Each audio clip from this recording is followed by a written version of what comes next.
اس طرح سے اسلام کی یہ خصوصیات ہے کہ اسلام انسان کی فطرت کے عین مطابق ہے، اسلام کی فطرت کے مطابق ہے۔ اسی لیے قرآن کہتا ہے لا یکلف اللہ نفسا الا وسعها۔ میں آج چیلنج کرتا ہوں، ایک ایسا حکم لا کر کے دکھا دو، ایک ایسا حکم اسلام میں کہ جس میں ایسا لگتا ہو کہ یہ انسان کے لیے بھاری ہے۔ ایسا نہیں ہونا چاہیے، ایسا نہیں ہونا چاہیے تھا۔ اسلام نے اپنے ماننے والوں پر یہ پابندی کیوں لگائی؟ ان کے پاس کیا ہے معلوم ہے؟ مخالفین اسلام کے پاس اگر وہ لائیں گے کوئی چیز تو یہ کہیں گے کہ اسلام سال میں ایک مرتبہ پورے مہینے بھر لوگوں کو بھوکا کیوں رکھتا ہے؟ بھوکا کیوں رکھتا ہے؟ جبکہ یہ انسان کی فطرت کے خلاف ہے۔ انسان کھانا پانی پسند کرتا ہے اور آپ اس کے کھانے پانی کو روک رہے ہیں۔ تو میں پہلا جواب تو یہ دوں گا کہ روزے رکھنے سے کتنے مسلمان مر گئے؟ پہلی بات یہ ہے، اگر ہر سال ایک مہینہ رمضان میں اسلام اپنے ماننے والوں کو روزے رکھواتا ہے تو پھر یہ مسلمانوں کا صفایا ہوتے رہنا چاہیے۔ اگر یہ صحت کے خلاف ہوتا تو، اگر یہ ہمارے جسم کے خلاف ہوتا روزہ رکھنا تو اسلام میں ہر سال رمضان کے ٹائم پہ لاکھوں کی موت ہو جانا چاہیے، بھوک سے مر گئے، بھوک سے مر گئے۔ اب تک تو اسلام ہی نہیں ہوتا 1400 سال سے۔ میرے عزیزو، اب میں آؤ ان کی نقلی دلیل بھی اگر بتا دوں، نقلی کا مطلب نقل کی ہوئی، ان کے جو ریسرچ اسکالر ہیں انہوں نے خود کہا ہے۔ آج میں 2-4 روز سے ڈائٹنگ پلان دیکھ رہا تھا کہ ڈائٹنگ پلان میں کیا ہوتا ہے جسم کو صحیح رکھنے کے لیے، فاسد مادات کو دور کرنے کے لیے۔ تو ایک بڑے ڈاکٹر کی ویب سائٹ میں پڑھ رہا تھا، اس ڈاکٹر نے 2 چیزیں کی ہیں، 2 چیزیں اس نے رکھی ہیں کہ اگر اپنے جسم کو 80 سال تک زندہ رکھنا اور صحت مند رکھنا چاہتے ہو تو 2 چیزوں کو اپنا لو کہ ہفتے میں 1 دن صبح سے لے کر شام تک اپنے جسم میں کچھ بھی نہ ڈالو۔ یہ ڈائٹنگ پلان میں ہے، موجود ہے، کچھ نہ ڈالو، صرف پانی پر رہو۔ اور ایک ڈاکٹر نے یہ لکھا ہے کہ گرینری، جتنی بھی گرین چیزیں ہیں، سبزیاں ہیں یا پھل ہیں، صرف صبح اور شام میں ہفتے میں 1 مرتبہ ایسا استعمال کرو، تمہاری صحت برقرار رہے گی۔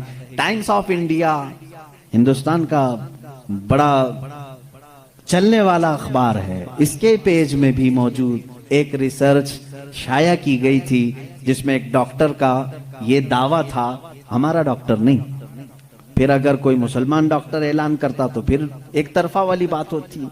نان مسلم ڈاکٹر نے اپنے ریسرچ میں یہ کہا ہے کہ ہم نے بہت غور سے دیکھا کہ صبح سورج نکلنے سے پہلے سے لے کر شام سورج ڈوبنے تک اگر کوئی 1 مہینے تک اس طرح بھوک برداشت کر سکتا ہے تو اسے کینسر نہیں آئے گا۔ اس نے کہا ہے کہ کینسر کا اس چیز میں علاج دیکھا گیا ہے کہ جسم کے اندر کے فاسد مادے نکل جائیں گے۔ میں پھر چیلنج کرتا ہوں، اور لاؤ کوئی دوسری بات جس میں ایسا کوئی حکم ہو اسلام کا جو انسانوں کے لیے بھاری ہے۔ تم ڈھونڈ کر کے روزے لے کر کے آئے تھے، روزے لے کر کے آئے تھے، اور پھر اگر یہ کہتے ہیں تو ان میں سے جو ادھر ادھر کے لاتے ہیں چھوٹی چھوٹی سی چیزیں ہیں، ایک بڑا طبقہ ہے جو اسلام کی کمیاں ڈھونڈنے کے لیے اپنی پوری زندگی خرچہ کر رہا ہے ہمارے پاس وہ ساری چیزیں ہیں۔ قرآن کو خوردبین لگا کے، مائکروسکوپ لگا کر کے پڑھنے والے لوگ ہیں کہ کہیں تو کچھ نکل جائے، مل جائے۔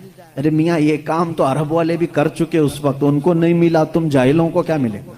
وہ عرب تھے، عربی دان تھے، وہ نہیں لا سکے اس زمانے میں۔ خیر، اب اسلام کی اور کون سی چیز ایسی جو بھاری لگتی ہے تمہیں؟ کون سی؟ کہا یہ کیا ہے، صبح صبح اٹھا دیتے ہیں، فجر کے وقت انسان کے لیے بھاری ہے۔ اور ایک مستشرق ہے، مستشرق اس کو کہتے ہیں جو اسلام کی تعلیمات پوری حاصل کرتے ہیں لیکن ہوتے یہودی اور عیسائی۔ اس میں سے ایک نے کہا، اعلان کیا کہ اسلام میں یہ زیادتی لگتی ہے مجھ کو کہ صبح کی نیند بہت اچھی ہوتی ہے اور اس وقت یہ اٹھا دیتا ہے، اور ان کے اوپر پابندی فرض ہے، وہ بھی ایسا نہیں کہ مستحب ہے، کرو تو چلے، نہیں کرے تو چلے۔ اس نے دعوے میں یہ بھی لکھا ہے کہ یہ میں اپنے سے نہیں کہتا کہ یہ بھاری ہے، بلکہ خود مسلمان بھی یہ کہتے ہیں، وہ فجر میں نہیں جاتے، اس نے سارے مسلمانوں کا حوالہ دیا اور لکھا کہ دیکھو جا کر کے ان کی مسجدوں میں فجر میں یہ لوگ نہیں آتے. اس کا مطلب ہے کہ یہ بھاری چیز ہے جو اسلام نے ان کے اوپر ڈال رکھی ہے. یہ بھاری چیز ہے اسلام نے ڈال رکھی ہے.